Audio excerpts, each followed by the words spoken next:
My name is Sam Gellerstein. Larry Monroe. Ben Stocker. And do you want to specify what instruments you play in the band? I play tuba in the band. I play lead guitar. I play saxophone. I actually play lead tuba. So I first wanted to congratulate you all because you started your band in 2020 during the pandemic. You started with live shows and you grew your fan base. And now you're here at South by Southwest, which is incredible. So congratulations on that. Thank you so much. And you just had your first South by Southwest performance this week, correct? Yeah, we've had a couple so far. Yeah, it's been awesome. And I saw online that if it was YouTube or if it was Reddit or your socials, that everyone was saying that they just love to see you all perform wherever you are, South by or not. So what was it like for this week at South by? Was it like a fun performance? Was it a good memory? It's been really cool. I think something very cool about this band is that we're one of those kind of bands that you might not know us, you might never heard of us before, but if you're in the room, and he actually said this earlier, if you're willing to have a good time, you're going to have a good time. So we got into a room full of people at the Mohawk, and we just did what we did, and they really enjoyed it. So it was very cool. So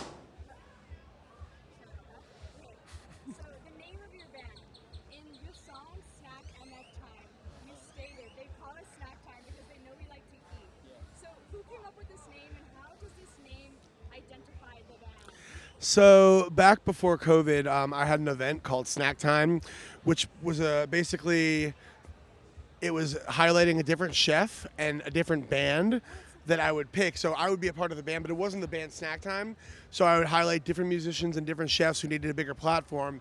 And we had one event and it sold out and it was awesome. And then the next month we had one planned and then COVID happened, so it got shut down. But essentially SNACKTIME is it's the intersection of music, food, and community. So we do lots of stuff like curated menus. We've done wine. We've had beers before. This is a perfect place. We're at Lolo Wine Bar. We would have definitely done something here. So that's snack time. And you have two recent singles. You have Together and I Don't Give a Damn. And they were released in February of this year. The singles included inspirational lyrics that stand out to every listener. What experiences led you to write such motivational songs to your fans? I think any songs that we write in this band, besides trying to be goofy and funny, we love to play around a lot. We just trying to spread a message of love, and especially in the world that we're living in today, you got to spread a message of love. And if people are listening, let's get that love out there. Love, forgiveness, understanding, and empathy.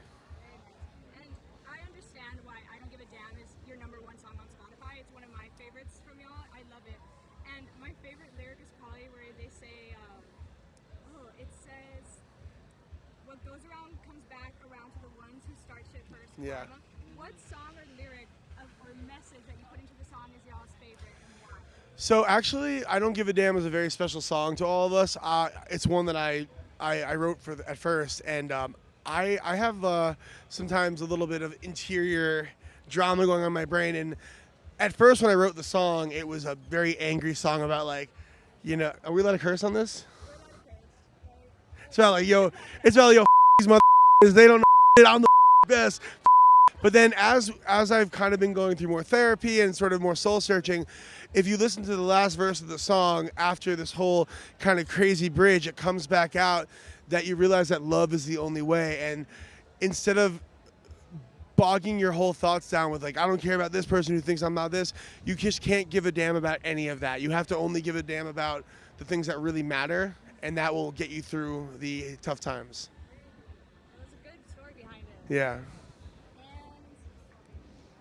you just finished your first tour, and I know how tour life is. It's very wild. It's got to be fun. I know you have some great memories.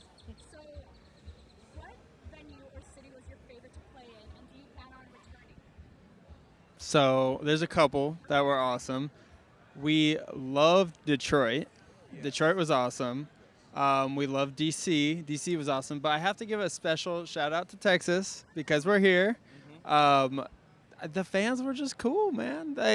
San Antonio, Stable Hall was very cool. Houston, Bayou Music Center, Houston, San Antonio, very, very cool. We talked about Buc-ee's and people were very passionate about that. But I think people were just very receptive to hearing a band they've never heard. They wanted to talk to us after. And it was just a very good vibe here. We got good food. The people were very welcoming, very, very nice to us. So we like Texas. I'm so glad y'all love that. He said that I hate Buc-ee's on stage, and this was one of the bigger shows he played. It was probably 4,000 or 5,000 people, and every single person in the room booed me so hard. And I do like Buc-ee's. I love Buc-ee's. It's awesome. I understand why they booed you. I understand too. I would have booed myself if it was true. So there's actually a Buc-ee's billboard in New Jersey, not far from us, and it's kind of the joke saying like the closest Buc-ee's is 8,000 miles, whatever, it's 5,000 miles away, whatever. And I think they're going to open a Buc-ee's in New Jersey. So we're really excited about that. Shout out Buc-ee's. Hopefully we get the real experience. Yeah, we love Buc-ee's. Clean bathrooms.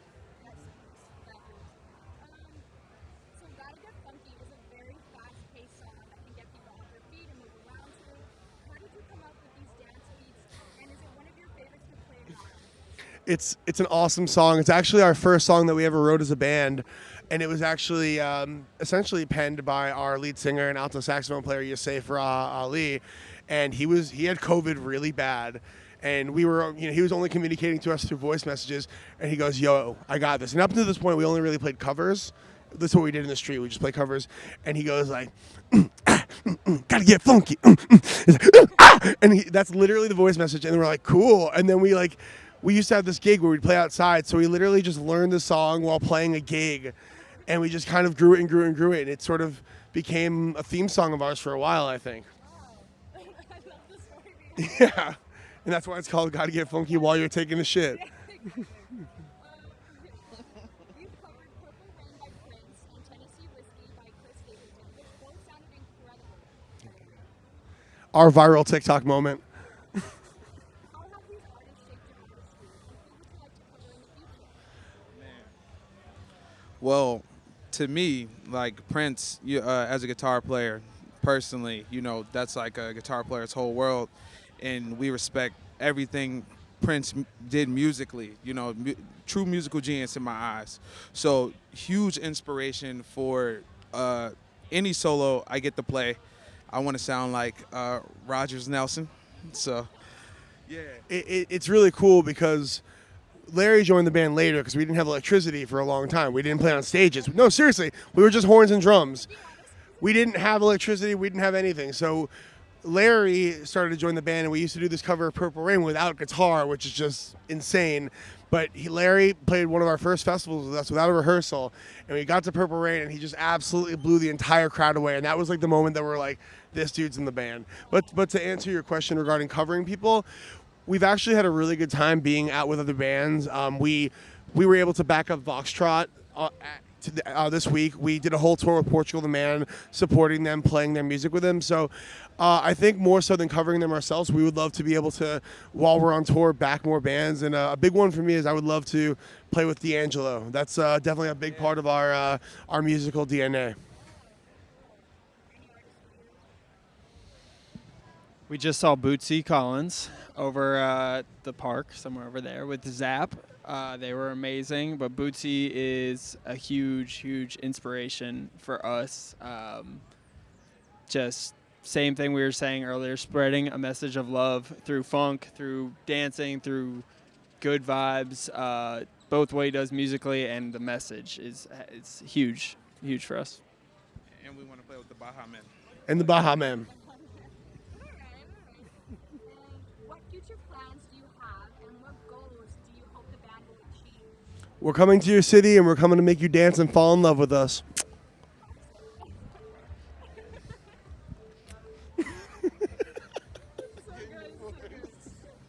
And do you have any advice for individuals in Philly, or just anyone who wants to start songwriting or create their band? The one thing I would always tell any songwriter anywhere is to do what feels right. I spent a long time in music college writing things that didn't feel right to me, and it never really clicked until I started to write music that felt right for me and writing for the people that I love. And just believe in yourself, do what feels right, and if you follow it and it's not going to hurt anybody, it's usually going to be right. Very good. Yeah.